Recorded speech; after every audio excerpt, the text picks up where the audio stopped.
کہ اس خنجر کو ہاتھ لگانے والا اس دنیا میں نہیں رہتا؟ میں نے سنا ہے، سپاہی بولا۔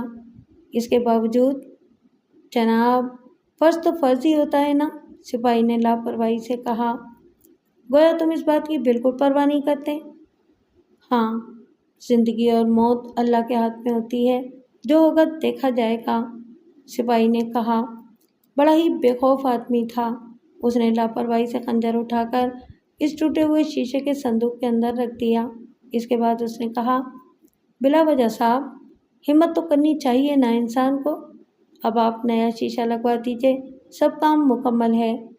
سپاہی کے لہجے کی میں دل میں داد دیے بغیر نہیں رہ سکا تھا، لیکن بعد میں اس کے بارے میں جو کچھ معلوم ہوا، اس نے دل دکھا کر رکھ دیا۔ سپاہی کی لاش اس کی گھر کے بیڈ روم میں ملی تھی۔ اس کی گردن کسی بکرے کی طرح ذبح کر دی گئی تھی، اور یہ اطلاع مجھے سرفراز نے دی تھی۔ وہ خود بھی بہت زیادہ غمزدہ ہو گیا تھا، لیکن اس بات نے یہ احساس دلا دیا کہ یہ سارا مسئلہ بے مقصد نہیں ہے، اور ہمیں اس بات کو نظر انداز نہیں کرنا چاہیے کہ خنجر کو چھونے والا دنیا میں باقی رہنے کے لیے نہیں ہوتا۔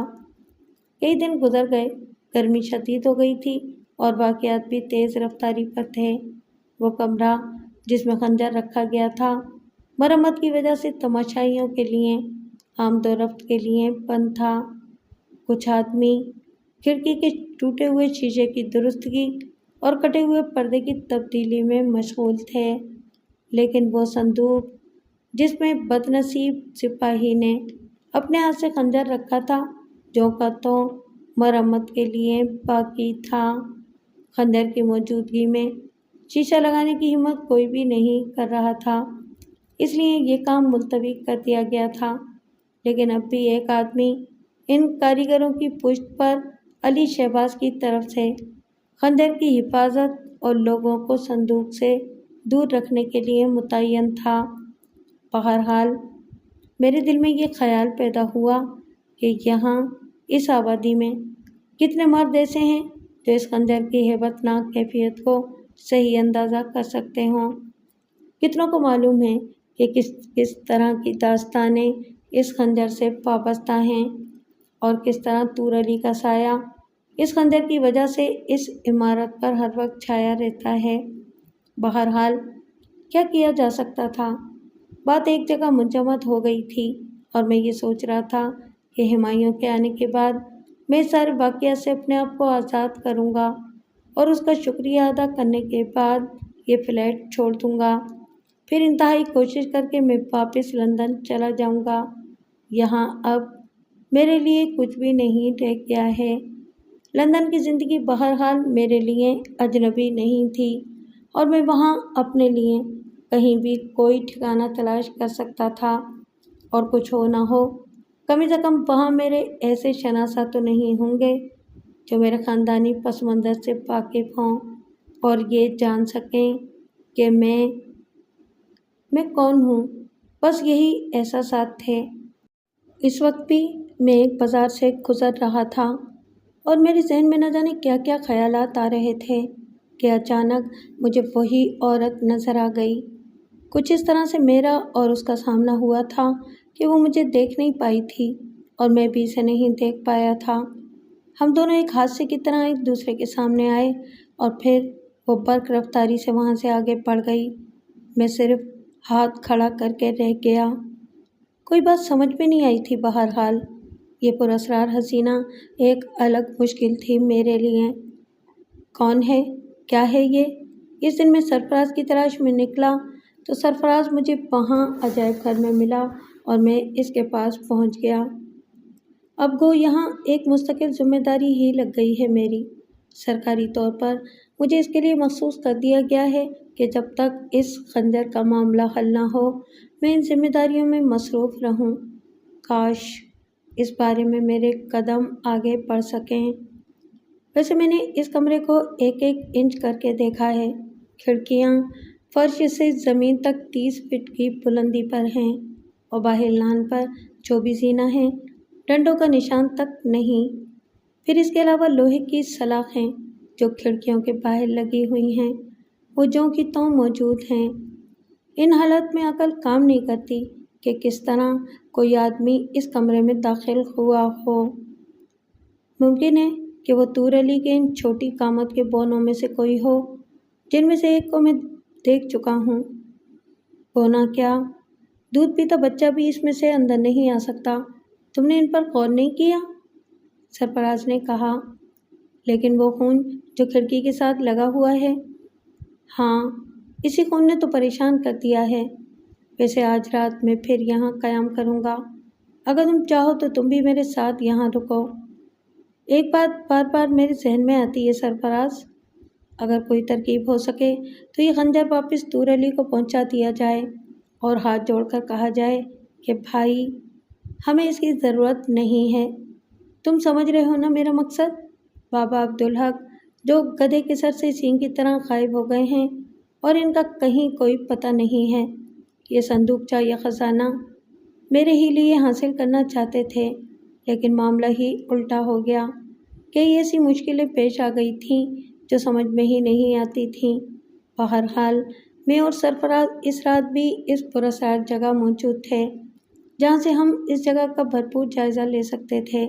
رات کے نہ جانے کون سے پہر کی بات ہے کہ سیٹی بجنے کی ہلکی سی آواز سنائی دی اور سرفراز نے میرا بازو دبایا۔ ہم دونوں مستعد ہو گئے۔ سرفراز دبے پاؤں آگے بڑھا اور قریب جا کر اس نے دروازہ 7 والے کمرے سے چند انچ کھول دیا۔ میں بھی وہیں موجود تھا۔ مشرق کی وہ کھڑکی جس کی کل رات مرمت ہوئی تھی، پرشور آواز کے ساتھ ٹوٹتی سنائی دی۔ سرد رنگ کا پردہ جو اس کے اندر لگا ہوا تھا ایک طرف ہٹا اور ایک لمبی سی چیز اس صندوق کی طرف بڑھی جس میں خنجر رکھا ہوا تھا۔ پھر یوں لگا جیسے کوئی شخص اندھیرے میں کسی چیز کو ٹٹولتا ہے۔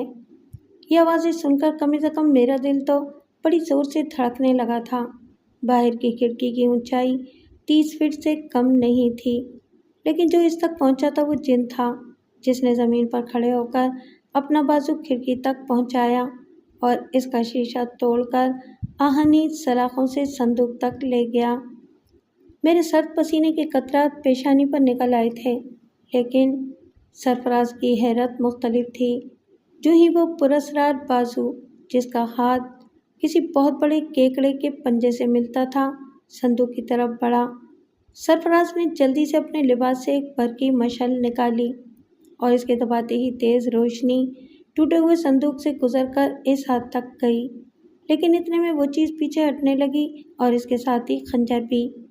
اچانک ہی شہباز کی آواز ابھری، جلدی کرو شہباز، جلدی کرو سرفراز، کہیں وہ بھاگ ہی نہ جائیں، ادھر آ کر کھڑکی کھولو۔ سرفراز تو مصروف تھا، لیکن میں نے پاس والی کھڑکی کا پردہ ہٹا کر اسے کھولا اور سرفراز دوسری طرف چلا گیا۔ لیکن ہر طرف ویرانہ، نہ آدمی، نہ آدمزاد، نہ کوئی سینہ، نہ سینے کا نشان۔ ہم لوگ متحیر رہ گئے تھے۔ شہباز میرے پہلو میں کھڑا تھا، لیکن میں نے دیکھا کہ اس کا وہ ہاتھ جو میرے شانے پر رکھا تھا زور زور سے کانپ رہا تھا۔ چند لمحوں کے بعد سرفراز بھی ہماری طرف مڑا۔ اس کے لیمپ کی روشنی میں شہباز کا چہرہ اتنا سرد اور سہما ہوا نظر آتا تھا جس طرح ایک بچے نے بھوتوں کا قصہ سنا ہو، جبکہ نیچے حال میں سپاہی بڑے اطمینان سے گشت کرتے پھر رہے تھے۔ تھوڑی دیر بعد ہم میں سے ہر ایک کو اس بات کا یقین ہو گیا کہ یہ صرف جنات کا کارنامہ ہے اور کوئی چیز نہیں ہے اور ہم کچھ نہیں کر پائیں گے۔ باہر ایک دم ایک ہلکی سی آواز سنائی دی اور اس کے بعد چھت پر دوڑنے کی سی آوازیں، لیکن بیکار، سب کچھ بیکار۔ البتہ بعد کی تحقیق سے یہ ثابت ہو گیا کہ آنے والا دیوار سے کمند لگا کر اور بیلوں کو پکڑ پکڑ کر اترا اور چڑھا تھا۔ حقیقت یہ تھی کہ سرفراز نے بھی اس کا تجربہ کر کے دیکھا اور یہ اندازہ ہو گیا کہ وہ بازونما چیز جو ہم نے شیشے کے صندوق کی طرف بڑھتے ہوئے دیکھی تھی دراصل ایک طرح کا آلہ تھا جس سے مالی درختوں کی شاخیں کاٹا کرتے ہیں۔ اس کے سرے پر اس طرح کا دستہ لگا ہوا تھا جس کو رسی کھینچ کر دور ہی سے کھولا اور بند کیا جا سکتا تھا، لیکن وہ بات ہم تینوں کی سمجھ میں نہیں آ سکی۔ وہ چیخ کی ہیبتناک آواز تھی اور اس کے سلسلے میں کچھ بھی سمجھ میں نہیں آتا تھا کہ کیا کیا جائے۔ یہ رات خوف اور ندامت کی رات تھی۔ دن کی روشنی افق پر نمودار ہوئی تو ہم دونوں کے ہیبت ناک خیال کی تصدیق ہو گئی، کیونکہ اس وقت ہم نے دیکھا کہ ایک آلہ جس کی کیفیت سرفراز نے بیان کی تھی اس جگہ پڑا ہوا ہے۔ اس کے پاس خون کا چھوٹا سا ٹکڑا نظر آ رہا تھا۔ چھپ کر دیکھا تو ایک کٹا ہوا انسانی ہاتھ بے رنگ اور مردہ اس آلے کو اپنی گرفت میں لیے ہوئے تھا۔ اس ہاتھ کو دیکھ کر ہمارے دل ہل گئے تھے۔ ہاتھوں پر پٹی بندھی ہوئی تھی اور کل رات کی ٹوٹے ہوئے شیشے کی نوک اب بھی اس میں چبھی ہوئی تھی۔ کیا سمجھے؟ سرفراز نے مجھ سے کہا اور پھر ایک پراسرار مسکراہٹ کے ساتھ بولا، جانتے ہو یہ ہاتھ کس کا ہے؟ مجھ سے زیادہ اسے اور کوئی نہیں پہچان سکتا۔ جو شخص خنجر لے بھاگا ہے اس کا نام کرون ہے، یعنی مقامی نام شمروز۔ سوال یہ ہے کہ اب وہ خنجر کس کے پاس ہے، کرون کے پاس یا طور علی کے پاس؟ پھر اس کے بعد یوں محسوس ہوا جیسے خنجر کا مسئلہ ختم ہو گیا ہو۔ اس میں کوئی شک نہیں کہ پچھلے دنوں جو ہنگامہ آرائی رہی تھی اس نے میرے ہوش و حواس چھین لیے تھے اور میں اور سرفراز عجیب و غریب حالات کا شکار رہے تھے۔ کچھ دوسرے افراد بھی ان حالات کا شکار ہو گئے تھے۔ ایک سپاہی زندگی کھو بیٹھا تھا، ساری باتیں اپنی جگہ، لیکن بہرحال جو کچھ ہوا تھا ناقابل فہم تھا۔ البتہ خنجر کے عجائب گھر سے چوری ہونے کے بعد بڑا سکون چھا گیا تھا۔ پریشانی ہوئی تو انتظامیہ کے ان افراد کو ہوئی ہوگی جو اس سلسلے میں جواب دہی کے ذمہ دار تھے، جیسے شہباز، لیکن اس شخص سے ہمارا کوئی گہرا واسطہ نہیں تھا۔ چند روز تک تو ہنگامہ آرائی رہی اور اس کے بعد سرفراز سے بھی میری ملاقاتیں کم ہو گئیں۔ ہمایوں نے البتہ 2-3 بار فون پر بتایا تھا کہ اس کی مصروفیات کچھ بڑھ گئی ہیں۔ اس نے کہا تھا کہ اے میرے دوست، تم اطمینان سے فلیٹ پر رہو، کہیں اور جانے کی کوئی ضرورت نہیں ہے۔ جب تک میں واپس نہ آ جاؤں کوئی فیصلہ کرنے کی کوشش مت کرنا۔ مجھے صورتحال کا علم ہے، ممکن ہے کہ تمہارے لیے میں کوئی بہتر صورتحال دریافت کر سکوں۔ میں نے اپنا تجزیہ کیا۔ خاندان والوں کی طرف سے اب رخ کرنے کو دل ہی نہیں چاہتا تھا۔ ان لوگوں نے سوچا ہوگا کہ وہ قیمتی خزانہ حاصل کرنے کے بعد میں بابا عبدالحق کے ساتھ کہیں روپوش ہو گیا ہوں اور اب زندگی کے مزے لے رہا ہوں گا۔ ان جاہل بدبختوں کو یہ بات معلوم ہی نہیں تھی کہ وہ خزانہ میرے لیے کتنا مشکل ثابت ہوا تھا۔ جان کے لالے پڑ گئے تھے۔ بابا عبدالحق کے بارے میں بھی سوچنا چھوڑ دیا تھا۔ ہو سکتا ہے کہ وہ بھی کہیں موت کا شکار ہو گئے ہوں، حالانکہ انہوں نے اس صندوقچے کو ہاتھ نہیں لگایا تھا، لیکن اب دماغ کو خراب کرنے سے فائدہ نہیں تھا۔ تو بات وطن اور اہل وطن کی ہو رہی تھی۔ ہمایوں نے فون پر مجھ سے کہا تھا کہ فکر نہ کروں، اور واقعی اس نے میرے لیے سارے انتظامات بھی کر دیے تھے۔ بے شک لندن جانے کا خیال کئی بار دل میں آیا تھا، لیکن اگر وطن میں واقعی کوئی سہارا مل جاتا ہے تو اپنا وطن وطن ہی ہوتا ہے۔ اہل وطن کو دور سے بھی دیکھ کر سکون ملتا ہے، جبکہ گوری چمڑی والے اپنے کلچر سے الگ لوگ کتنے ہی قریب آئیں لیکن اجنبی ہی محسوس ہوتے ہیں۔ چنانچہ میں پھر رک گیا اور اپنی تھوڑی بہت ذمہ داریوں کو پورا کر رہا تھا۔ میرے پاس کچھ رقم بھی تھی جو میرا ساتھ دے رہی تھی۔ زندگی کی ہر چیز میرے پاس موجود تھی، لیکن جب کرنے کو کچھ نہیں ہوتا انسان کے پاس تو وہ اپنے لیے مشکلیں تلاش کرتا ہے۔ خنجر والے معاملے کو بھولا تو خیر کسی صورت نہیں جا سکتا تھا، لیکن بس اس کی یادیں ذہن سے ذرا پرے ہی رکھنی تھیں۔ لیکن پھر یہ سلسلہ دوبارہ جڑتا ہوا محسوس ہوا۔ اس دن میں ایک مخصوص علاقے سے گزر رہا تھا کہ میں نے اس پراسرار حسینہ کو دیکھا۔ وہ مجھ سے بے خبر سامنے چلی جا رہی تھی۔ اس کے چہرے پر نقاب تھا، لیکن اس کی آنکھیں بھلا کیسے بھولی جا سکتی تھیں۔ میں برق رفتاری سے اس کے پیچھے چل پڑا۔ اسے میرے آنے کا علم نہیں تھا۔ بہرحال میں تیز رفتاری سے اس کا پیچھا کرتا ہوا اس بلڈنگ میں داخل ہو گیا اور پھر اس کے ساتھ ساتھ ہی اس کے فلیٹ کے دروازے تک پہنچ گیا۔ تب اسے پہلی بار یہ احساس ہوا کہ میں اس کے پیچھے موجود ہوں۔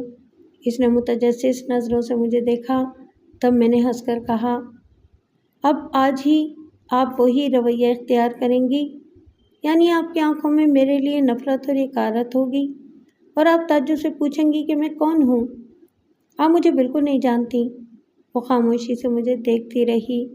پھر اس نے آہستہ سے کہا، آئیے، میرے ساتھ آئیے۔ میں اس کے پیچھے اندر داخل ہو گیا۔ اس کے فلیٹ میں سناٹا اور خاموشی تھی اور میں اس کا راز معلوم کرنے پر آمادہ تھا۔ فلیٹ کا دروازہ اس نے میرے سامنے ہی کھولا تھا، جس سے یہ بات ظاہر ہوتی تھی کہ وہ جہاں بھی گئی تھی اپنے فلیٹ کو مکفل کر کے گئی تھی۔ لیکن بہرحال میں اس کے راز کو جاننے کے لیے بڑی شدت سے طلبگار تھا۔ وہ اندر داخل ہو کر ایک کمرے کی جانب بڑھی اور میں اس کمرے میں داخل ہو گیا، لیکن ابھی میں نے اسے کوئی بات نہیں کی تھی کہ مجھے ایک بھاری آواز سنائی دی، اپنے ہاتھ سر کے اوپر اٹھا لو دوست، ورنہ کئی گولیاں بے آواز نکلیں گی اور تمہارے بدن میں گہرے سوراخ ہو جائیں گے۔ یہ ایک بھاری آواز تھی اور اس کے ساتھ ہی پراسرار عورت نے پلٹ کر میری طرف دیکھا اور پھر پھرتی سے میرے لباس کی تلاشی لینے لگی۔ سرفراز کا دیا ہوا پستول میرے پاس ہی رہتا تھا۔ اس نے وہ پستول میرے لباس سے نکال لیا اور میں اس کی پھرتی دیکھ کر دنگ رہ گیا۔ دل میں نے سوچا کہ بیوقوف آدمی ایسی مصیبتیں خریدتے پھرتے ہیں، تم خود اپنے لیے بلا وجہ کا عذاب مول لے رہے ہو۔ اس آواز نے پھر کہا، چلو تم دروازہ بند کر دو شینا، اور لڑکی نے آگے بڑھ کر دروازہ بند کر دیا۔ لیکن پہلی بار مجھے اندازہ ہوا تھا کہ لڑکی کا نام شینا ہے۔ پھر وہ شخص میرے سامنے آ گیا جس نے مجھ پر پستول تانا تھا اور میں نے اسے ایک نظر دیکھ کر ہی پہچان لیا۔ یہ لازمی طور پر کرون تھا۔ کرون، لیکن وہ جس حالت میں تھا وہ دیکھنے کے قابل تھی۔ اس کا چہرہ شدید زخمی تھا، ماتھے پر پٹیاں کسی ہوئی تھیں اور وہ اس وقت بہت بری حالت میں نظر آتا تھا۔ اس کا چہرہ اتنا لاغر ہو رہا تھا اور بدن اتنا کمزور کہ اسے دیکھ کر مجھے شدید حیرت ہوئی۔ وہ تو ایک شاندار شخصیت کا مالک تھا۔ بہرحال اس نے سخت لہجے میں کہا، موت اتنی آسان چیز نہیں ہوتی، تم مجھے یہ بتاؤ کہ آخر تم شینا کے پیچھے کیوں لگے ہوئے ہو اور اس وقت تمہارا یہاں آنا کیا معنی رکھتا ہے؟ میں آپ سے ایک بات پوچھنا چاہتا ہوں، کیا وہ خنجر آپ کے پاس موجود ہے؟ یہ میں تمہیں ذرا مکمل طریقے سے بتاؤں گا، اس نے کہا، اور اس کے بعد پستول کے بل پر جو کچھ میرے ساتھ ہوا وہ میری مجبوری تھی۔ انہوں نے ایک موٹا رومال میرے منہ میں ٹھوس دیا اور گردن میں ایک رسی پیچھے کی سمت باندھ دی، کلائیوں کو پیچھے کی جانب پیٹھ کی طرف کسا اور پھر ایک طرف لے جا کر انہوں نے میرے بے بس بدن کو دیوار میں لگی ہوئی کھٹیوں کے ساتھ مضبوطی سے کس دیا۔ بندھی ہوئی آنکھوں کی وجہ سے میں دیکھنے سے قاصر تھا، لیکن ان آوازوں کی بنا پر جو کمرے میں پیدا ہو رہی تھیں، معلوم ہوا کہ کرون اور شینا رخصت ہونے کی تیاری کر رہے ہیں۔ انہوں نے جلدی کچھ چیزیں اکٹھی کر کے باندھی اور پھر کھلے دروازے سے باہر چلے گئے۔ خاموشی طاری ہو گئی، میری آواز تک بند تھی اور میری سمجھ میں نہیں آتا تھا کہ کیا کروں۔ لیکن پھر نہ جانے کیوں ایک عجیب سی بات ہوئی، قدموں کی چاپ ابھری اور اس کے بعد میری آنکھوں کی پٹی کھولی گئی، پھر میرے منہ سے وہ کپڑا نکال دیا گیا اور اس کے بعد وہ وہاں سے رخصت ہو گئی۔ یہ مزید حیرت ناک بات تھی جس نے مجھے ششدر کر دیا تھا۔ کیا یہ اس کی ذاتی کوشش تھی یا پھر کرون نے اجازت دی تھی اسے؟ میں یہ سمجھنے سے قاصر تھا۔ وقت آہستہ آہستہ گزرتا رہا، مجھے اس حالت میں کھڑے ہوئے بہت وقت گزر گیا تھا۔ ذہنی اور جسمانی تکلیف میں بے پناہ اضافہ ہونے لگا تھا۔ اس پر عجیب و غریب سوچیں، کیا ہو رہا ہے یہ سب کچھ؟ کاش بابا عبداللہ کے ڈرامہ شروع نہ کرتے، ان کی ساری باتیں جھوٹ ثابت ہو گئی تھیں۔ وہ کون تھے، کیا تھے، اس کا مجھے کوئی اندازہ نہیں ہو رہا تھا۔ بہرحال بڑی پریشانی ہو رہی تھی اس وقت۔ کسی کو میرے بارے میں علم نہیں تھا کہ میں یہاں مقید ہوں۔ ہو سکتا ہے کہ یہاں اس قید میں رہنے کے بعد میری زندگی کا خاتمہ ہو جائے۔ بہرحال وقت گزرتا رہا اور نہ جانے کتنا وقت اسی طرح گزر گیا۔ رات کا وقت اور بھیانک سناٹا ہر طرف۔ میری اس وقت کی بری حالت کا اندازہ شاید کسی کو نہ ہو سکے۔ میرے بازوؤں اور پیٹھ میں شدت کا درد ہونے لگا تھا۔ ٹانگیں لڑکھڑا رہی تھیں۔ نہ جانے کیوں مجھے لگ رہا تھا جیسے کوئی آنے والا ہے۔ ممکن ہے کہ کوئی طور علی کا نیا فن پارا۔ اور اس کے بعد در حقیقت چھت پر مجھے پاؤں کی ہلکی ہلکی آواز سنائی دینے لگی۔ کچھ سمجھ میں نہیں آ رہا تھا کہ یہ آواز میرا وہم ہے یا حقیقت، لیکن جس طرح کا خوف مجھ پر یہ آواز سن کر طاری ہوا میں الفاظ میں بیان نہیں کر سکتا۔ یوں سمجھ لیجیے کہ اگر منو برف کسی آدمی کے دل پر رکھ دی جائے تو جو حالت اس کی ہو سکتی ہے وہ میرے دل کی تھی۔ بے بس اور محتاج میں یہاں کھڑا ہوا تھا اور ایک پراسرار ہستی پراسرار ذریعے سے خنجر کی تلاش میں مجھ تک پہنچنے کی کوشش کر رہی تھی۔ کھڑکیاں کھلی ہوئی تھیں اور گھوپ اندھیرے میں بخوبی دیکھ سکتا تھا۔ میں نے ان کپڑوں میں سے ایک کو جو کھڑکیوں میں ٹنگے ہوئے تھے حرکت کرتے دیکھا۔ اس کے ایک لمحے کے بعد وہ پردہ ایک طرف کو ہٹ گیا اور ایک بدنما کبڑی صورت کھڑکی میں داخل ہونے کی کوشش کرتی نظر آئی۔ اس کے ساتھ ہی میں نے دیکھا کہ ایک اڑا ہوا خنجر اس کے دانتوں میں دبا ہوا ہے۔ میری دہشت دیوانگی میں تبدیل ہونے لگی۔ انتہائی جوش کے ساتھ میں نے اپنے آپ کو چھڑانے کی کوشش کی جو میرے لیے موت ثابت ہو رہی تھی۔ درد کی تیز ٹیسیں میرے بائیں شانے میں اٹھیں اور ساتھ ہی بھیانک منظر، کھڑکی میں جھکی ہوئی پراسرار صورت، اس کے منہ میں پکڑا ہوا خنجر، کمرے اور تنہائی کا احساس ہونا شروع ہو گیا تھا۔ اس کے ساتھ ہی ایسا لگا تھا جیسے میں گہرے پانی میں گرتا جا رہا ہوں۔ کسی چیز کے ٹوٹنے کی آواز اور پھر بے خبری اور بے ہوشی۔ میرا جسم دماغ تھکن کا احساس فراموش کرنے میں کامیاب ہو گیا۔ پھر جب ہوش آیا تو میں نے اپنے آپ کو سرفراز کے سامنے پایا۔ سرفراز نے کہا، خدا کا شکر ہے کہ تم ہوش میں آ گئے، لیکن میری سمجھ میں نہیں آیا کہ تم وہاں پہنچ کیسے گئے تھے۔ آہ، شاید میں کچھ نہ بتا سکوں اس بارے میں، لیکن مجھے بھی یقین نہیں آ رہا سرفراز کہ اس اجنبی جگہ تم کیسے آ گئے۔ بس اتفاق کی بات ہے۔ یوں سمجھو کہ قدرت نے میری رہنمائی کی ہے۔ میں اس علاقے سے گزر رہا تھا کہ میں نے ایک آدمی کو اس کھڑکی کی جانب جاتے دیکھ لیا، اور یہ شخصیت ایسی تھی کہ میں اس کی طرف متوجہ ہوئے بغیر نہ رہ سکا۔ سب سے بڑی بات یہ تھی کہ وہ برقی تاروں کے ذریعے اس کھڑکی تک پہنچا تھا۔ بس یہ سمجھو کہ عام لوگ ایسی جرأت کے بارے میں سوچ بھی نہیں سکتے۔ بہرحال وہ 40 فٹ کی بلندی سے اتنی اوپر گیا تھا، اور جب میں نے اسے ٹریس کیا تو وہ اتنی ہی بلندی سے درخت پر کودا، پھر درخت سے زمین پر، اور پھر اس کے بعد میں نے دیکھا کہ وہ بلی کی طرح ایک طرف کو بھاگ نکلا ہے۔ کیا تمہیں یہ بات معلوم ہے کہ کرون یا تمہارے الفاظ میں شمریز اسی مکان میں رہتا تھا؟ نہیں، میں یہ بات نہیں جانتا۔ کیا ایسی بات ہے؟ ہاں، لیکن تمہارا کیا خیال ہے؟ حیرت کی بات ہے کہ خنجر اس وقت اس کے قبضے میں ہے، اور شاید یوں لگتا ہے جیسے طور علی کرون تک پہنچنے میں ناکام رہا ہے۔ سرفراز نے بے چینی سے اپنے دونوں ہاتھ ملے اور بولا، اگر ایسی بات ہے تو ہمیں ایک خیال دل سے نکالنا ہوگا۔ وہ کیا؟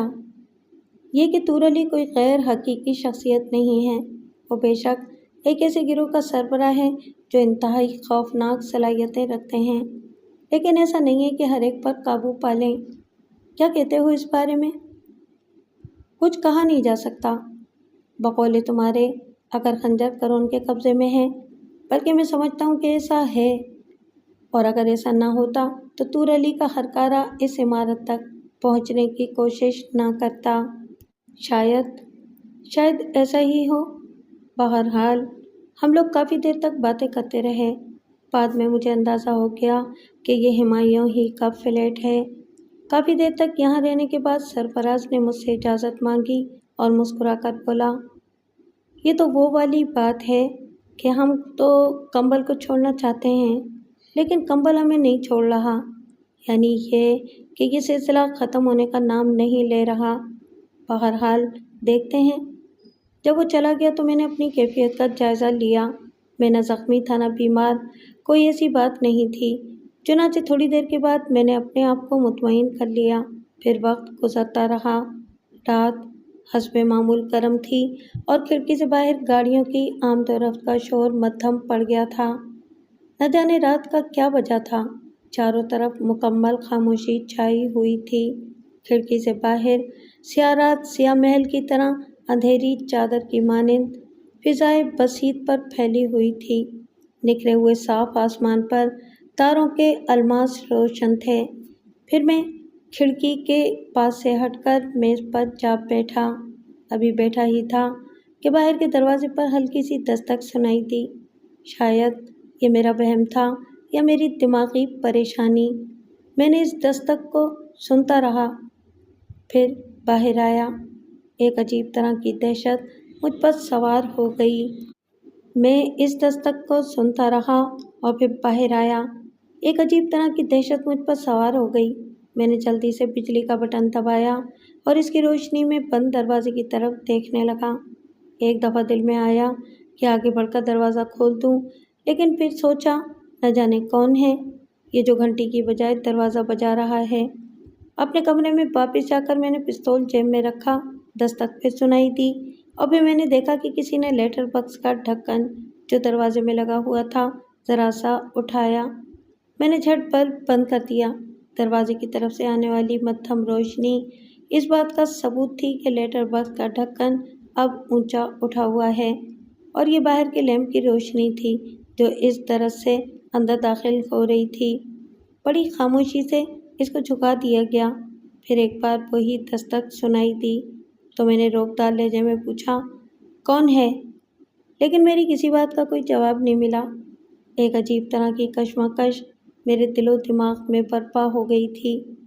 کیا کروں، کیا نہ کروں، کون آیا ہے یہ؟ آدھا منٹ، ایک منٹ، پھر وہی آواز سنائی دی۔ ایک قدم آگے بڑھ کر میں نے اور زیادہ گرجدار لہجے میں کہا، کون ہے؟ کیا چاہتے ہو؟ اور جب تک نہیں بولو گے تو میں دروازہ نہیں کھولوں گا۔ لیٹر باکس کا ڈھکنا ہلنے لگا اور اس کے ساتھ ہی میں نے اپنے بچاؤ کے لیے ایک عمل کیا اور میں دروازے کی طرف بڑھا اور پاس جا کر دو زانوں بیٹھ گیا۔ ڈھکنا اب پوری طرح اٹھ گیا تھا۔ اس کے سوراخ کی راہ سے میں نے باہر کی طرف دیکھنے کی پوری کوشش کی۔ روشنی میں دو آنکھیں چمکتی ہوئی نظر آئیں، لیکن میں ان کو دیکھ کر اس بات کا فیصلہ نہیں کر سکا کہ وہ کس کی ہیں اور کون اس پراسرار طریقے سے دروازے کے ساتھ لگا کھڑا ہے۔ لیکن اب میری قوت برداشت جواب دیتی جا رہی تھی۔ کچھ کرنا ضروری تھا۔ چنانچہ میں نے پستول کی نال اس شگاف سے اندر داخل کی اور کہا، تم کون ہو؟ میں فائر کرتا ہوں، لیکن اب بھی کوئی جواب نہیں ملا۔ لیکن اچانک ہی ایک عجیب طرح کا دھواں اور غبار اس شگاف کی راہ سے اندر آتا محسوس ہوا اور صرف ایک لمحے کے اندر اندر مجھے اپنی ناک، آنکھیں اور منہ بند ہوتا ہوا محسوس ہوا۔ میرے اعصاب اس طرح میرا ساتھ چھوڑ گئے کہ میں بیان نہیں کر سکتا۔ مجھے یوں لگا جیسے میرے ہاتھ پاؤں ٹھنڈے ہوتے جا رہے ہیں۔ پستول پر بھی میری گرفت قائم نہ ہو پائی اور میں نے پستول گرنے کی آواز سنی، لیکن یہ آخری ہوش کا احساس تھا جو مجھے ہوا۔ اس کے بعد کوئی ایسا احساس نہ رہا۔ پھر جب آنکھ کھلی تو میں نے محسوس کیا کہ میں ایک چھوٹے سے کمرے کے اندر خوشنما گدے دار صوفے پر پڑا ہوا ہوں۔ جگہ بالکل نئی ہے۔ ایک زرد رنگ کا کمرہ جس کی دیواروں پر زرد ریشم کے پردے لٹکے ہوئے تھے اور فرش پر زرد ہی رنگت کا ایرانی قالین بچھا ہوا تھا، جو بھی فریم میں جلتی ہوئی شمع کی روشنی سبز شیشوں سے خارج ہو رہی تھی۔ سنہرے رنگ کی میزیں جن پر پتھر جڑے ہوئے تھے سلیقے سے رکھی ہوئی تھیں۔ اول سے آخر 3 ہی رنگ اس کمرے میں تھے، سنہرا، پیلا، سبز۔ اس کے علاوہ چوتھا رنگ نظر نہیں آ رہا تھا۔ میں نے آنکھیں ملنے کی کوشش کی، پھر پیشانی پر ہاتھ پھیرا، دکھتے ہوئے سر کو پکڑ کر دبایا، لیکن یہ خواب جوں کا توں قائم تھا۔ میری پشت پر 2 کارنس بنے ہوئے تھے جن پر سونے کے برتن رکھے ہوئے تھے۔ جس صوفے پر میں پڑا ہوا تھا اس کی رنگت زرد اور سنہری تھی۔ میں نے اس کمرے کو پھر اطمینان کے ساتھ دیکھنے کی کوشش کی۔ لیکن نہ اس میں دروازہ تھا نہ کھڑکی، بالکل بند کمرہ، صرف 3 رنگوں میں گھرا ہوا۔ کمرے کی فضا بھاری اور کثیر تھی۔ بہرحال کچھ سمجھ میں نہیں آ رہا تھا کہ یہ کون سی جگہ ہے، شاید کوئی قبر۔ دفعتاً میں نے ہلکی سفید لکیر پراسرار دھونی کی شکل میں بل کھاتی ہوئی دیکھی۔ سونے کا بنا ہوا ایک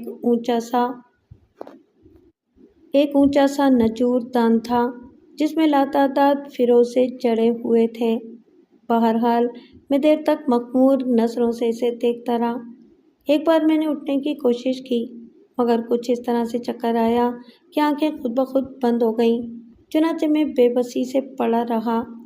بہرحال وقت زیادہ نہیں گزرا تھا کہ ایک ہلکی سی آواز کے ساتھ ایک دراز قامت، ڈھیلے ڈھالا زعفرانی لباس پہنے، پاؤں میں زرد جوتا اور سر پر سبز رنگ کی پگڑی میرے سامنے نمودار ہوا۔ وہ ایک سفید داڑھی والا عمر رسیدہ آدمی تھا جس کا چہرہ انتہائی شاہانہ حیثیت رکھتا تھا۔ آنکھیں تیز اور ناک عقاب کی طرح مڑی ہوئی۔ سختی اور غصہ کسی پرعتاب شخص کی شکل میں اس کے چہرے پر موجود تھا۔ اس نے دونوں بازو چھاتی پر باندھے اور متجسس نگاہوں سے میری طرف دیکھنے لگا۔ میں نے بڑی مشکل سے اپنے ذہن پر قابو پایا اور غور سے اسے دیکھا۔ اگر میرا اندازہ غلط نہیں تھا تو یہ وہی شخص تھا جسے طور علی کے نام سے یاد کیا جا سکتا تھا۔ وہ بہت ہی دہشت انگیز شخصیت کا مالک تھا۔ پھر اس نے بہت ہی نرم لہجے میں کہا، اور میں جانتا ہوں کہ تم مجھے جانتے ہو شعور ظفریاب۔ میں نے یہاں تمہیں ایک خاص مقصد کے لیے بلایا ہے۔ میں ماضی کی ایک بھی بات دہرانا نہیں چاہتا۔ میں جانتا ہوں کہ یہاں کی پولیس مجھے دن رات تلاش کر رہی ہے، لیکن وہ میری تلاش میں کبھی کامیاب نہیں ہوگی۔ تاہم میں ضرورت سے ایک پل بھی زیادہ یہاں نہیں ٹھہرنا چاہتا۔ ایک مقدس فرض کی ادائیگی مجھے اس جگہ لے کر آئی ہے۔ میرا وہ فرض پورا ہو گیا تو میں یہاں سے چلا جاؤں گا۔ میں خصوصاً تمہیں مبارکباد دیتا ہوں کہ تم نے اس خنجر کو چھونے کی کوشش نہیں کی اور اپنے لیے وہ سزا نہ تلاش کی۔ میں صرف ایک بات معلوم کرنا چاہتا ہوں۔ اس وقت خنجر میرے علم سے باہر ہو گیا ہے اور مجھے نہیں معلوم کہ وہ کہاں ہے۔ اگر آپ ایسی ہی پراسرار قوتوں کے مالک ہیں تو اپنی قوتوں سے پتہ کیوں نہیں چلا لیتے؟ دیکھو، مجھ سے ایسی بات مت کرو جو مجھے مشتعل کر دے۔ میرے دل میں تمہارے لیے برے خیالات نہیں ہیں۔ تمہیں یہاں لانے کا ایک خاص مقصد ہے اور میں اس خاص مقصد کی تکمیل چاہتا ہوں۔ بتاؤ، کیا چاہتے ہو مجھ سے؟ تم کرون کو تلاش کرو۔ اس کی ساتھی لڑکی شینا تم سے متاثر ہے۔ اگر تم کرون کے بارے میں پتہ لگا سکو تو میں تم سے رابطہ قائم رکھوں گا۔ مجھے اس کے بارے میں بتا دینا، اور نتیجے میں تمہیں جو فائدے حاصل ہو سکتے ہیں اور حاصل ہوں گے، میں اپنی مدد کرنے والوں کو بے یار و مددگار نہیں چھوڑوں گا۔ اب آگے جو کچھ بھی ہوگا میری ضرورت کے تحت ہوگا۔ بس اتنا ہی کہنا تھا مجھے۔ اس سے پہلے کہ میں کوئی ایک لفظ بھی اس سے کہتا، وہ پلٹا اور اس کے بعد اس طرح غائب ہو گیا کہ میں تصویر حیرت بنا رہ گیا۔ کوئی دروازہ کھلا تھا نہ بند ہوا تھا۔ وہ ہوا کی طرح اندر آیا تھا اور ہوا کی طرح غائب ہو گیا تھا۔ میری سمجھ میں نہیں آیا کہ وہ کیسے چلا گیا۔ بہرحال میں پریشانی سے ادھر ادھر دیکھنے لگا، لیکن اچانک ہی ایک کانت سے سبز رنگ کی ایک دھند بلند ہوئی اور میری نگاہوں کے سامنے چھانی شروع ہو گئی۔ کچھ پرشور آوازیں کانوں میں پیدا ہوئیں۔ سر کے اطراف میں درد کی تیز لہریں اٹھیں۔ انتہائی کوشش کے باوجود میں اپنے حواس بحال نہ رکھ سکا اور پھر پیلے پانی کے سمندر میں غوطے کھاتا ہوا تحت الثرى میں اتر گیا، اور جب آنکھ کھلی تو میں ہمایوں کے فلیٹ کے پاس والے دروازے سے پیشانی لگائے بیٹھا ہوا تھا اور میرے حواس میرا ساتھ چھوڑے جا رہے تھے۔ خداوند عالم، کیا یہ سب ایک خواب تھا؟ وہ کمرہ اور وہ ماحول؟ بہرحال سیدھی سی بات تھی، سرفراز کے علاوہ بھلا کسی اور سے میں کیا کہہ سکتا تھا؟ سرفراز نے یہ ساری باتیں سننے کے بعد پرجوش لہجے میں کہا، تم نہیں جانتے میرے دوست، تم نے ایک نہایت انوکھا اور سنسنی خیز انکشاف کیا ہے۔ واقعی بڑی عجیب بات ہے اور اسے ایک خاص بات کا احساس ہوتا ہے۔ وہ کیا؟ ظاہر ہے کہ میرا ذہن اس قدر کام نہیں کرتا جتنا تمہارا سرفراز۔ وہ یہ کہ طور علی کے بارے میں پچھلے کافی دنوں سے کام کر رہا ہوں۔ اصل میں فرقہ زربانیہ کی حیثیت کوئی ایسی نہیں ہے جسے نظر انداز کیا جا سکے۔ یہ جماعت طویل عرصے سے مصروف عمل ہے۔ اس کے زیادہ تر کام پرتشدد رہے ہیں۔ دنیا کے کئی ملکوں میں اس کے بارے میں بہت سی ایسی باتیں پائی جاتی ہیں جن سے ان کے خلاف نفرت کا تصور ابھرتا ہے، اور جہاں تک میرا خیال ہے شعور اس کے سربراہ بھی بدلتے رہتے ہیں، کیونکہ کوئی ایک شخص اتنی طویل عمر نہیں پا سکتا۔ کیونکہ طور علی کا نام میرے اپنے خیال میں تو ایک مسلسل اور طویل کہانی کی حیثیت رکھتا ہے۔ اب کم از کم یہ بات ثابت ہو رہی ہے کہ طور علی بے شک ایک شوفتہ گر ہے اور ایسے عمل کر سکتا ہے جسے عام لوگ اسے مافوق الفطرت سمجھیں، لیکن در حقیقت وہ مافوق الفطرت نہیں ہے بلکہ عام دنیا ہی کا ایک انسان ہے، اور اس کا اظہار اس بات سے ہوتا ہے کہ قانون کے سلسلے میں وہ تم سے مدد لینا چاہتا ہے اور خود اس کی تلاش میں ناکام ہو گیا ہے۔ قانون کے بارے میں تمہیں بتا چکا ہوں کہ وہ ایک بہت ہی مکمل مجرم ہے اور بے شمار روایتیں اس سے منسوب ہیں۔ ایسی شکل میں تم یہ سمجھ لو کہ اب قارون اور طور علی آمنے سامنے آ گئے ہیں، اور یہ ایک بہترین موقع ہے کہ ہم ان میں سے کسی ایک پر ہاتھ ڈال دیں۔ طور علی بھی آسانی سے قارون کو وہ پراسرار خنجر لے کر نکلنے نہیں دے گا۔ ادھر قارون جو تمہارے کہنے کے مطابق سخت زخمی ہو چکا ہے، اور وہ بھی طور علی کے ہاتھوں، وہ بھی اپنے طور پر اپنی تمام صلاحیتیں صرف کر دے گا، اور ہم بے صلاحیت لوگ۔ سرفراز کے ہونٹوں پر ایک مدھم سی مسکراہٹ آ گئی۔ بہرحال سرفراز تو چلا گیا تھا، وہ ایک پولیس آفیسر تھا اور اسے زندگی میں ہمیشہ ہی پراسرار اور خطرناک واقعات کا سامنا کرنا پڑتا تھا، لیکن میں تو ایک عام سا آدمی تھا جو ایک انوکھے جال میں گرفتار ہو گیا تھا۔ میرے ہوش و حواس میرے ساتھ چھوڑتا جا رہے تھے۔ عجیب عجیب شکلیں مجھے اپنے سامنے پھرتی نظر آتی تھیں۔ بدنما پونے بندر منہ چڑھاتے تھے، کٹے ہوئے ہاتھ کھولتے اور کستے نظر آتے تھے، تیز دھار والے خنجر آنکھوں کے سامنے رقص کرتے تھے، کبھی طور علی کی شاندار شخصیت اور کبھی قارون کا پٹیوں سے ڈھکا ہوا چہرہ اور کبھی شینا کی حسین آنکھیں۔ بہرحال ہمایوں ایسا غائب ہوا تھا جیسے گدھے کے سر سے سینگ۔ اگر وہ ہوتا تو تھوڑی سی سہولت رہتی، لیکن بہرحال وقت گزر رہا تھا۔ لیکن واقعی کمبل ہمارا پیچھا چھوڑنے کے لیے تیار نہیں تھا۔ اس وقت بھی میں فلیٹ میں ہی تھا جس وقت دروازے پر لگی ہوئی گھنٹی نے مجھے چونکا دیا۔ میں نے باہر جا کر دروازہ کھول دیا اور میرے ہوش مجھ سے رخصت ہونے لگے۔ آنے والا طور علی ہی تھا، لیکن ایک ایسے خوبصورت بے داغ سوٹ میں ملبوس جس میں کوئی شکن نہیں تھی۔ شاندار کوٹ، شاندار پتلون، سفید رنگ کی قمیض اور سفید ہی ٹائی، سر پر سفید پگڑی بندھی ہوئی، دیکھنے کے قابل شخصیت تھی۔ عمر رسیدہ لیکن بالکل سیدھی سادی۔ میری آواز بند ہو گئی تھی۔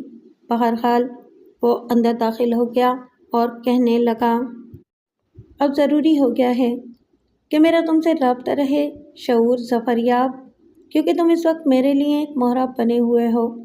یہ دیکھو۔ اس نے اپنے ہاتھ میں پکڑی ہوئی چھڑی سامنے کر دی اور بولا، یہ موت ہے، اسے موت کہتے ہیں، اور یقین رکھو ایسی موت تم نے اس سے پہلے نہیں دیکھی ہوگی۔ بہرحال اس نے کہا، اور کچھ وقت گزرے گا جب ایک عورت تم سے ملنے کے لیے آئے گی، اور اس عورت کو تم بھی جانتے ہو اور میں بھی، لیکن میں چاہتا ہوں کہ یہ ملاقات میرے سامنے ہو۔ اس کی تیز عقابی آنکھوں میں جوش کی آگ شعلہ زن تھی۔ اس نے چھڑی کا رخ میرے سینے کی جانب کرتے ہوئے کہا، اور ہمیشہ ان لمحات سے جب یہ موت تم پر نازل ہو جائے اس وقت اتنا ہی کہوں گا، کیونکہ ابھی کچھ لمحوں کے بعد وہ عورت تمہارے سامنے پہنچنے والی ہے۔ میں تمہارے فلیٹ کی سیڑھیوں پر اس کے قدموں کی آواز سن رہا ہوں۔ جاؤ، اس کے لیے دروازہ کھولو، وہ آ گئی ہے، لیکن ذہن میں رکھنا کہ میں تم سے دور نہ ہوں گا۔ اور اسی وقت دروازے کی گھنٹی بجی۔ اس پراسرار شخص کے بارے میں پہلے بھی میرے خیالات ایسے نہیں تھے کہ میں اسے بہتر شخصیت سمجھتا۔ بہرحال میں نے جا کر دروازہ کھول دیا اور میں نے شینا کو دیکھا۔ وہ ایک خوبصورت لباس پہنے ہوئے کھڑی تھی اور اس کی آنکھوں میں وہی نہ بجھنے والے چراغ تھے۔ اس نے پرسکون لہجے میں کہا، بات اصل میں یہ ہے مسٹر شعور کہ اس قصے کو ختم کرنے کی ایک ہی صورت ہے۔ تم جانتے ہو میں کس کی طرف سے آئی ہوں اور تم اچھی طرح جانتے ہو کہ وہ کون ہے۔ وہ خنجر اب قرون کے پاس موجود ہے اور قرون اسے واپس کرنے کے لیے تیار ہے، لیکن معاوضہ لے کر۔ کیا سمجھے؟ آپ اندر نہیں آئیں گی خاتون؟ میں نے ایک طرف ہٹتے ہوئے کہا اور وہ ایک حیرت انگیز سکون کے ساتھ اندر داخل ہو گئی۔ میں نے پلٹ کر دیکھا اور اس نے بھی دیکھا۔ وہ بھی ساکت رہ گئی تھی۔ طور علی سامنے کھڑا ہوا تھا، لیکن شینا پر اس کی موجودگی کے آثار کچھ پریشان کن نمودار ہوئے۔ وہ طور علی کے سامنے مرعوب اور مسحور ہو گئی تھی اور اس کے چہرے پر سہمے سہمے آثار نظر آنے لگے تھے۔ وہ ایک قدم پیچھے ہٹی اور دیوار کے سامنے جا لگی۔ میں نے اس کے چہرے کو زرد ہوتے ہوئے دیکھا تھا۔ اس کی کرخت سی آواز نکلی، تم؟ طور علی نے ہاتھ میں پکڑی ہوئی چھڑی کو سامنے کر کے اندر آنے کا اشارہ کیا، لیکن شینا کے پاؤں آگے نہ بڑھ سکے اور اس کی آنکھیں طور علی کا جائزہ لیتی رہیں۔ میں نے سرگوشی کے انداز میں کہا، میرا پستول میں اس کے بائیں خانے میں بھرا ہوا رکھا ہے، اندر جاؤ اور اسے نکال لو۔ وہ میرا مطلب سمجھ گئی۔ اس کے اندر زندگی پیدا ہوئی اور وہ آہستہ آہستہ کمرے کی طرف بڑھنے لگی۔ میں بھی اس کے ساتھ تھا، طور علی ہم دونوں کے پیچھے، مگر وہ دروازے کے پاس رک گیا۔ اس طرح میں اور شینا دوسری جانب اور وہ ہم دونوں کے پیچھے۔ میں جانتا ہوں کہ تم شعور کی معرفت اس خنجر کے بارے میں سمجھوتا کرنے آئی ہو اور قرون نے اس کے لیے ایک معاوضہ مقرر کیا ہے، لیکن اس کتے کو یہ اندازہ نہیں کہ یہ خنجر نہ فروخت ہو سکتا ہے اور نہ کوئی اس کی بے حرمتی کر سکتا ہے۔ یہ زربانیوں کا مقدس نشان ہے اور اس مقدس نشان کو کوئی بے حرمت کرنے والا کبھی زندہ نہیں رہ سکتا۔ کیا سمجھی؟ دیکھو، میں چاہتا ہوں کہ تم میں سے اب کوئی مزید زندگی نہ کھوئے۔ میں اگر چاہوں تو تم دونوں کو اسی جگہ کھڑے کھڑے ختم کر سکتا ہوں، لیکن میں بے سبب خون سے ہاتھ رنگنا نہیں چاہتا۔ میں جانتا تھا کہ تم دونوں جلد ملو گے اور آپس میں کوئی منصوبہ گھڑو گے، لیکن میری بات سنو۔ قرون کو اس کی منہ مانگی قیمت دی جا سکتی تھی۔ دولت ہمارے لیے ایک بے حیثیت چیز ہے، لیکن وہ خنجر فروخت نہیں ہو سکتا۔ کل دوپہر سے پہلے وہ پھر اس مقام پر پہنچ جائے گا جہاں سے اس مرتوت قرون نے اسے چرایا تھا۔ اس کا حال مجھے معلوم ہے اور جس طرح میں کہتا ہوں اسی طرح ہوگا۔ اس تجوری کی 2 چابیاں ہیں، ایک میرے حوالے کر دو، دوسری جس کے پاس رہنی چاہیے رہنے دی جائے۔ اسے کہہ دو کہ خاموش رہے، ورنہ اس کی اپنی زندگی خطرے میں ہوگی۔ اس نے سیاہ رنگ کی نالی لڑکی کی طرف کی اور کہا، لاؤ، وہ چابی مجھے دے دو، لاؤ۔ شینا کے بدن پر کپ کپی طاری تھی۔ اس نے کہا، نہیں، تم یقین کرو، میرے پاس وہ چابی نہیں ہے۔ کسی طور پر میں وہ چابی مہیا نہیں کر سکتی۔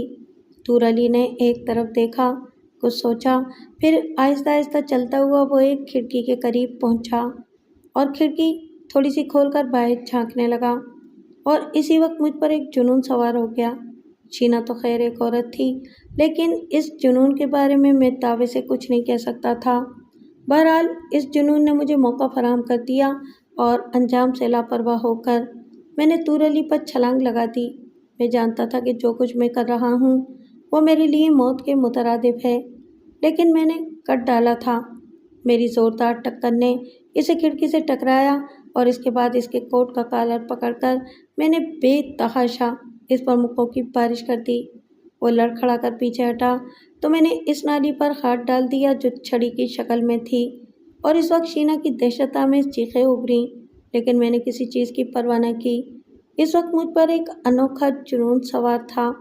البتہ چند ہی لمحوں میں مجھے احساس ہو گیا کہ وہ اپنی عمر اور سفید داڑھی کے باوجود کسی تیندوے جیسی چستی اور شیر جیسی طاقت اپنے اندر رکھتا ہے۔ چند ہی لمحوں میں اس نے مجھ پر قابو پا لیا۔ چھڑی اس کے ہاتھ میں دوبارہ آ گئی اور اس نے زور سے دھکا دے کر مجھے گرا دیا۔ پھر راستے میں بکھرے ہوئے سامان کو گراتا ہوا اندھا دھند دروازے کی طرف بھاگا اور دروازے میں رک کر اس نے میری جانب دیکھا۔ آہ! اس وقت اس کا چہرہ بالکل بدل گیا تھا۔ اس کے دانت حیوان کی مانند ہونٹوں سے باہر نکلے ہوئے تھے اور چال اس دہشت زدہ ہاتھی کی تھی جو راستے کی ہر رکاوٹ کو توڑتا ہوا جاتا ہو۔ میں نے پھر اس کی طرف چھلانگ لگائی، لیکن باہر کا دروازہ پرزور آواز کے ساتھ بند ہو گیا تھا۔ میرے عقب میں شینا مجسم دہشت بنی ہوئی کھڑی تھی، لیکن اس نے جو عمل کیا وہ میرے لیے ناقابل یقین تھا۔ میں تو یہ سمجھا تھا کہ خوف و دہشت کی وجہ سے وہ اپنی جگہ سے جنبش بھی نہ کر سکے گی، لیکن دوسرے ہی لمحے اس نے بھی دروازے کی طرف چھلانگ لگائی اور اس طرح باہر نکل گئی جس طرح صابن سے بال۔ میں چکرا کر رہ گیا تھا، لیکن جب میں باہر نکلا تو سامنے کی راہداری اس طرح خاموش اور سنسان تھی جیسے یہاں برسوں سے کوئی انسان نہ گزرا ہو۔ میرے خدا، میرے خدا! میں نے کچھ اور قدم آگے جانے کے بعد مایوسی سے سوچا اور کچھ لمحے کھڑے رہنے کے بعد فلیٹ کی جانب بڑھا۔ میں جانتا تھا کہ ہر داستان کا ایک اختتام ہوتا ہے، اس کا آغاز ہوتا ہے، پھر وہ آگے بڑھتی ہے، اس میں ہی جان خیز دلچسپیاں پیدا ہوتی ہیں اور آخر کار اس کا کلائمیکس ہو جاتا ہے۔ میں سوچ رہا تھا کہ یہ داستان کافی طویل ہو گئی ہے، اس کا کلائمیکس کیا ہوگا؟ کوئی بات سمجھ میں نہیں آتی تھی۔ پھر اتفاق سے ایک دن ایک ایسے شخص سے ملاقات ہو گئی جس کا تعلق ہمارے گھر سے تھا۔ یہ قدیم ملازم تھا جسے میں اچھی طرح جانتا تھا۔ اس نے مجھے پہچان لیا، سر راہ ملا تھا، بڑی محبت اور عقیدت سے ملا۔ چونکہ ملازم تھا اور ان سے مجھے کوئی پرخاش نہیں تھی، چنانچہ میں نے بھی اسے عزت دی۔ گھر کے لوگوں کے بارے میں بات چیت ہوئی تو اس نے کہا، سب اپنے اپنے طور پر مشکلوں کا شکار ہیں، ہر ایک کے دل میں یہ حسرت ہے کہ کاش اسے وہ خزانہ مل جاتا۔ صاحب، ایک بات تو ہم کہتے ہیں کہ ہم بہت خوش نصیب ہیں کہ ہمارے دلوں میں دولت کی حبیثی نہیں ہوتی۔ بات یہ نہیں ہے کہ ہم دولت نہ چاہتے ہوں، بلکہ ہماری خوش قسمتی یہ ہے کہ ہمارے پاس اس کے حصول کے ذرائع نہیں ہوتے۔ جب یہ ممکن ہی نہیں ہے تو پھر انسان کسی ایسی چیز کے لیے پریشان کیوں ہو؟ واقعی بڑی دلچسپ بات تھی۔ میں ہنس پڑا۔ میں نے کہا، اچھا ایک بات بتاؤ مجھے، یہ بابا عبدالحق کتنے عرصے سے ہمارے ہاں کام کرتے تھے؟ انہیں کون جانتا ہے؟ صاحب، ایک بات بتائیں آپ کو، ان بابا عبدالحق کو کسی نے گھر میں ملازم نہیں رکھا تھا۔ ایک دن خود ہی آ گئے تھے، گھر کے کام کاج سنبھال لیے تھے، اور یہ بات کوئی بھی نہیں جانتا ہوگا کہ راتوں کو کچھ پراسرار لوگ ان سے آ کر ملاقات کیا کرتے تھے۔ ہم نے تو ایک بار دیکھا تھا، ایک ایسا آدمی ان سے ملنے آیا تھا جو بہت زیادہ عمر کا معلوم ہوتا تھا، مگر کیا صحت تھی، سفید داڑھی، سفید لباس، مگر صحت بہت اچھی تھی اس کی۔ میں نے مزید حلیہ پوچھا تو یہ اندازہ ہو گیا کہ وہ طور علی کے علاوہ اور کوئی نہیں ہو سکتا۔ اس کا مطلب تھا کہ بابا عبدالحق بھی اسی فرقے کے رکن تھے اور کسی خاص وجہ سے انہوں نے ہمارے گھر میں آ کر پناہ لی تھی۔ اس کے علاوہ کچھ اور نہیں سوچا جا سکتا تھا۔ بہرحال یہ معلوم ہو جانے کے بعد طبیعت پر ایک اور تقدر سوار ہو گیا تھا۔ انسان کس پر بھروسہ کرے اور کس پر نہ کرے؟ ظاہر ہے بابا عبدالحق غائب ہو گئے تھے، کہیں اور چلے گئے ہوں گے۔ بہرحال اس پراسرار واقعے کے بعد کچھ اور دن اسی طرح گزر گئے۔ ہمایوں نے نہ آنے کا فیصلہ کر لیا تھا، بس کبھی کبھی اس کی ٹیلی فون کال آ جایا کرتی تھی۔ کاروباری آدمی تھا، کاروبار میں اس طرح گرفتار ہو گیا تھا کہ معذرتی کرتا رہتا تھا۔ ایک دو بار اس نے ان حالات کے بارے میں بھی پوچھا تھا جن میں کچھ کا رازداں وہ خود بھی تھا، لیکن ظاہر ہے اسے پراسرار کہانیاں سنا کر ہمیں کیا حاصل ہوتا، چنانچہ خاموشی ہی اختیار کی گئی۔ ایک دن سرفراز نے ایک اور کہانی سنائی جو میرے لیے باعث دلچسپی تھی۔ کہنے لگا، سننا چاہتے ہو ایک اور نئی بات؟ کئی دن ہو گئے نئی بات سنے ہوئے، اور میں تو تمہیں وہ نئی بات سنا چکا ہوں۔ یہ میری کہانی بھی اسی بات سے منسلک لگتی ہے، سرفراز بولا، اور مجھے ہنسی آ گئی۔ چلو ٹھیک ہے، ہم ایک دوسرے کو کہانیاں سنا کر ہی خوش ہو لیا کریں، کیا حرج ہے؟ ہمارے ایک مخصوص محکمے کو جس کا تعلق نوادرات اور عجائبات سے ہے، اور سرکاری میوزیم جس کی تحویل میں چلتا ہے، ایک پیشکش موصول ہوئی ہے اور بڑی فراخ دلی اور آزادی کے ساتھ موصول ہوئی ہے۔ جانتے ہو وہ پیشکش کیا ہے؟ ابھی نہیں جانتا۔ وہ پیشکش کرون کی طرف سے ہے، جس نے ایک خط میں اپنی اس خواہش کا اظہار کیا ہے کہ وہ تاریخی خنجر جو نوادرات کی دنیا میں ایک نایاب شے کی حیثیت اختیار کر چکا ہے، اس کے پاس موجود ہے، اور وہ اس خنجر کو مناسب معاوضے پر حکومت کے ہاتھ فروخت کرنا چاہتا ہے، اور اس میں کوئی شک نہیں ہے کہ دنیا بھر میں اس خنجر کے بارے میں تفصیلات موجود ہیں اور بے شمار ادارے اس میں دلچسپی لیں گے۔ اس خنجر کے لیے حکومت اگر اسے مناسب معاوضہ ادا کر دے تو وہ یہ خنجر حکومت کے حوالے کرنے کے لیے تیار ہے۔ Very good. کیا خیال ہے سرفراز، اس پیشکش کے بارے میں تم کیا کہتے ہو؟ بظاہر اس کی ایک ہی حقیقت معلوم ہوتی ہے، اور وہ بھی تمہارے بیان کی روشنی میں، سرفراز نے کہا، اور میں نے سوالیہ نگاہوں سے اسے دیکھا۔ تو کچھ لمحے خاموش رہ کر وہ بولا، یہ بات مجھے تمہیں نے بتائی ہے کہ قارون اس خنجر کو فروخت کرنا چاہتا ہے، اور وہ یہ خنجر طور علی کے حوالے کرنے کو بھی تیار تھا، جبکہ طور علی کا کہنا ہے کہ اس مقدس خنجر کی خرید و فروخت نہیں ہو سکتی۔ طور علی سے مایوس ہو کر قارون اب اس خنجر کو ہماری حکومت کے ہاتھوں فروخت کرنا چاہتا ہے، کیونکہ وہ گھبرا گیا ہے، اور ہو سکتا ہے کہ وہ شدید زخمی ہونے کی وجہ سے یہاں سے نکلنے میں بھی کامیاب نہ ہو پا رہا ہو، کیونکہ بہرحال طور علی ہزار آنکھوں سے اس کی نگرانی کر رہا ہے، اور یقینی طور پر اس نے باہر جانے والے راستوں کو اپنی نگاہ میں رکھا ہوگا۔ یہ بات قارون یا شمریز بھی جانتا ہے، چنانچہ اب اس نے یہ راستہ اختیار کرنے کی کوشش کی ہے۔ تمہارا کیا خیال ہے؟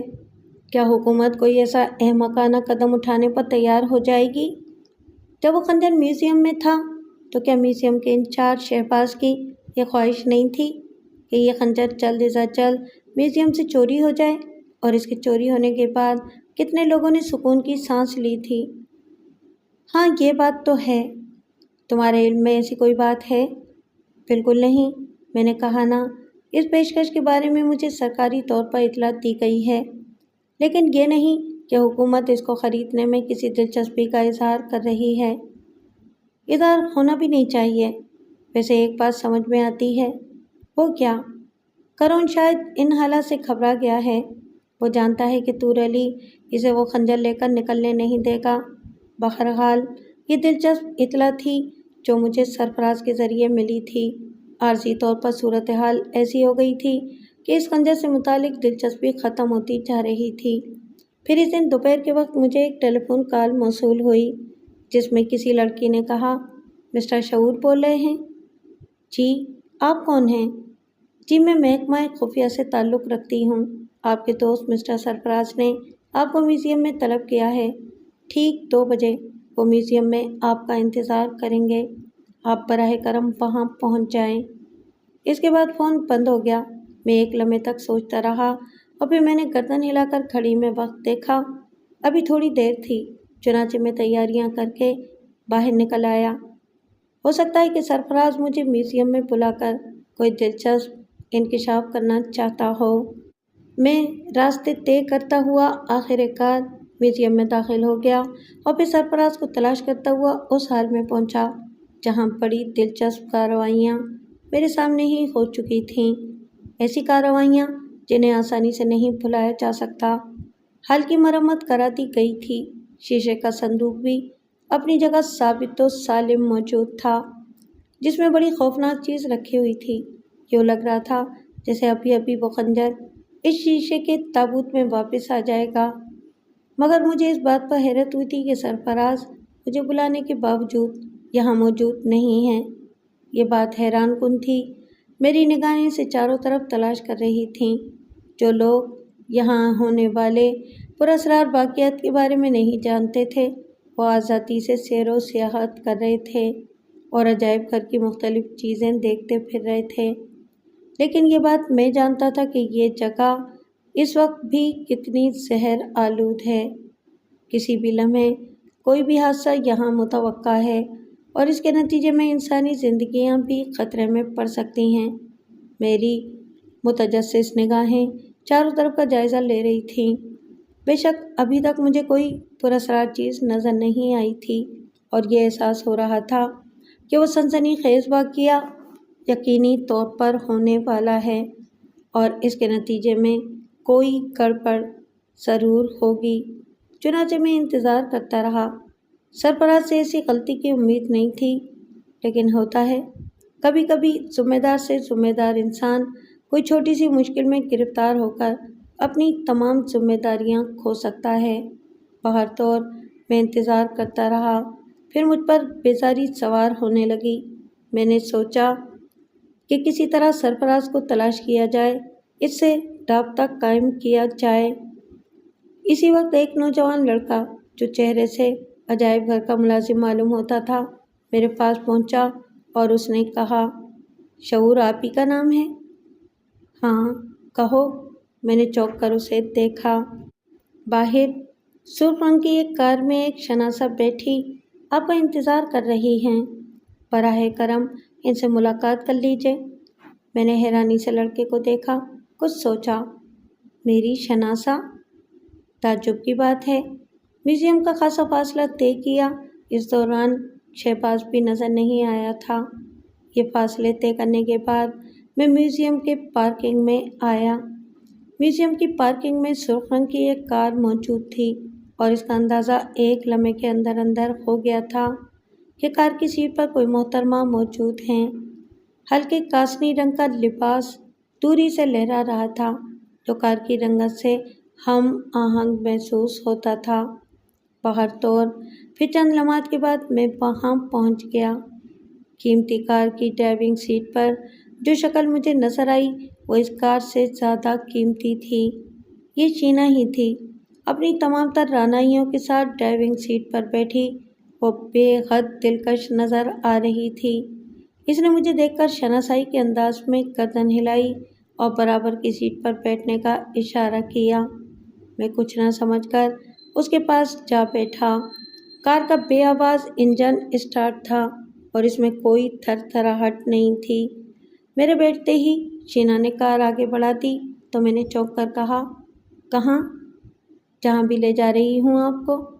آپ براہ کرم اس پر تردد نہ کیجیے گا، وہ بہتر جگہ ہی ہوگی، شینا نے کہا۔ شکر ہے آج آپ نے مجھ سے ناشناسائی کا اظہار نہیں کیا۔ میرے ان الفاظ پر وہ مسکرا کر خاموش ہو گئی۔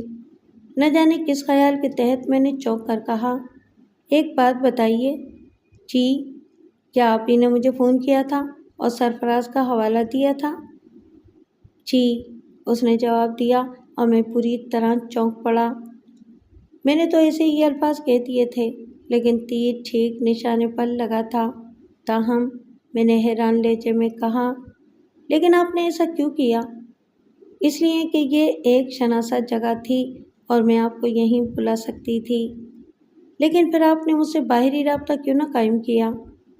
مجھے کچھ دیر ہو گئی تھی۔ کیا کام تھا مجھ سے؟ بتا دوں گی، اتنی جلد بازی کیا ہے؟ اور جا کہاں رہی ہیں آپ؟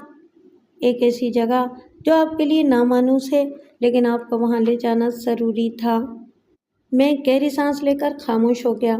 یہ طلسمی واقعات پہلے ہی میرے لیے کون سے خوشگوار تھے جو اب ہوتے۔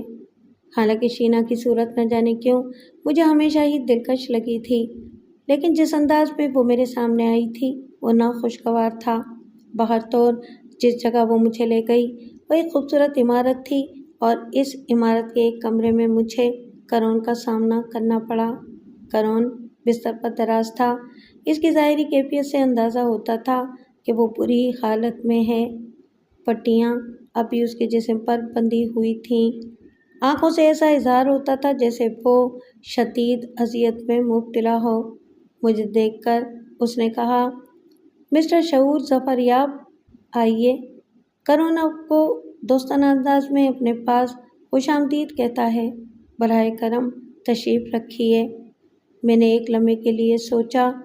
میں کرون کو نہیں جانتا تھا، لیکن اس کے بارے میں جو تفصیلات سرفراز کے ذریعے مجھے حاصل ہوئی تھیں، ان کے تحت مجھے یہ اندازہ تھا کہ وہ دنیا کے خطرناک ترین مجرموں میں شمار ہوتا ہے۔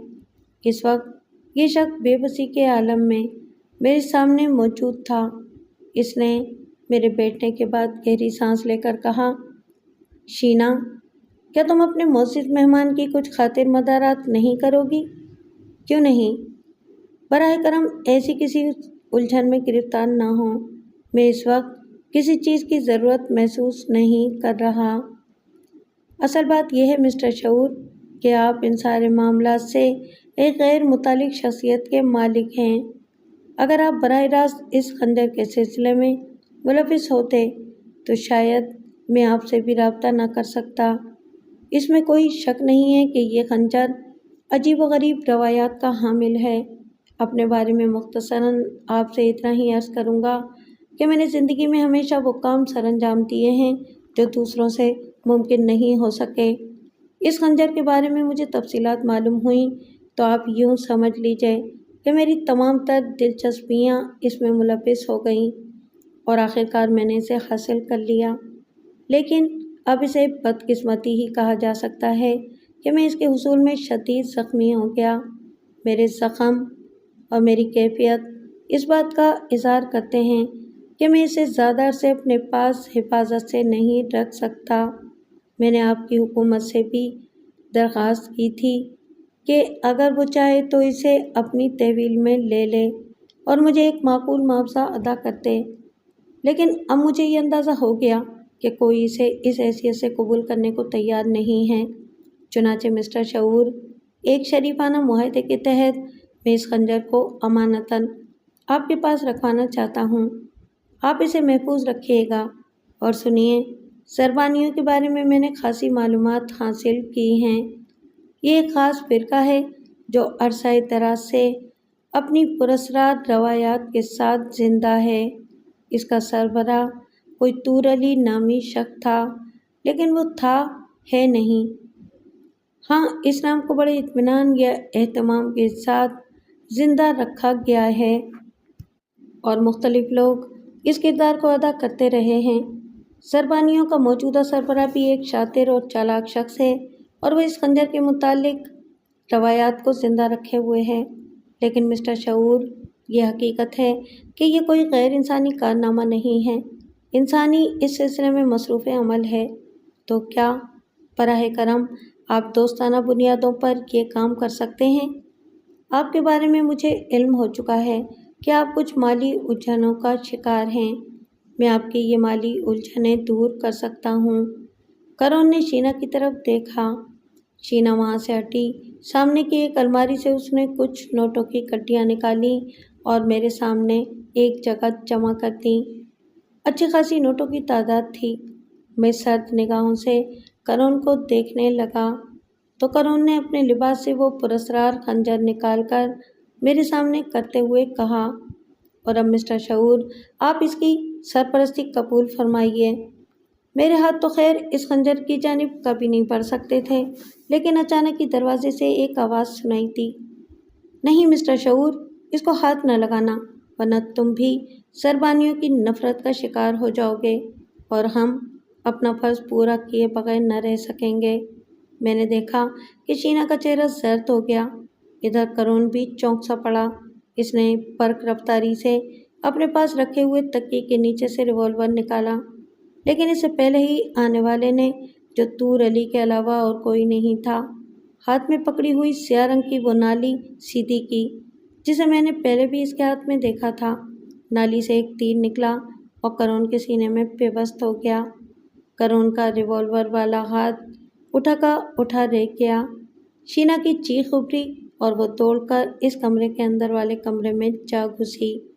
طور علی آہستہ آہستہ چلتا ہوا آگے بڑھا اور اس نے وہ خنجر اپنے ہاتھ میں لے لیا جو کرون نے نکالا تھا۔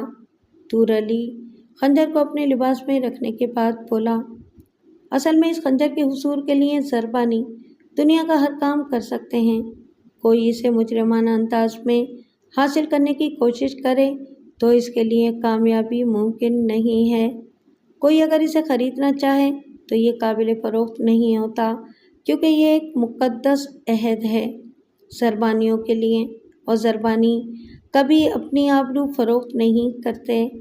یہ تھوڑی سی رقم ہے اس بریف کیس میں مسٹر شعور، جو آپ کو انعام کے طور پر دی جاتی ہے، اور مبارکباد بھی کہ آپ نے اس خنجر کو ہاتھ نہیں لگایا، ورنہ تو اس عہد کی تکمیل کے لیے آپ کو بھی ٹھکانے لگانا پڑتا۔ طور علی اس کے بعد خاموشی سے باہر نکل گیا۔ میرا ذہن منجمد ہو گیا تھا۔ میں دیر تک اس طرح سکتے میں رہا، پھر جیسے مجھے ہوش آ گیا۔ سب سے پہلے میں نے دوسرے کمرے میں جا کر شینا کو دیکھا۔ وہ کمرے کے عین درمیان فرش پر بے ہوش پڑی تھی۔ میں دیر تک اسے ہوش میں لانے کی کوشش کرتا رہا، پھر مجھے فون کا خیال آیا اور میں نے سرفراز کو فون پر تلاش کیا۔ میری خوش قسمتی کہ وہ مجھے مل گیا۔ میں نے اسے فوراً اس جگہ بلا لیا، اور جب وہ آ گیا تو مجھے ڈھارس ہوئی۔ میں نے ساری تفصیل اسے سنائی تو وہ بھی دنگ رہ گیا۔ بہرحال کرون ایک بین الاقوامی مجرم تھا اور شینا اس کی دستِ راست۔ طور علی کے بارے میں کچھ نہیں معلوم ہو سکا۔ بابا عبدالحق کا کردار بھی واضح نہیں ہو سکا کہ کون تھے۔ میرے دوستوں نے بہرحال بھرپور دوستی کا ثبوت دیا۔ دونوں طرف سے مجھے جو رقم ملی تھی اسے میری تحویل میں رہنے دیا گیا، اور اس سے میرا مستقبل بھی بن گیا۔ آج بھی جب مجھے وہ یہ پراسرار خنجر یاد آتا ہے تو میرے رونگٹے کھڑے ہو جاتے ہیں۔ عجیب تکون تھی۔ طور علی، کرون اور شینا تمام ہی، اور اس تکون میں ایک پراسرار خنجر پیوستہ تھا۔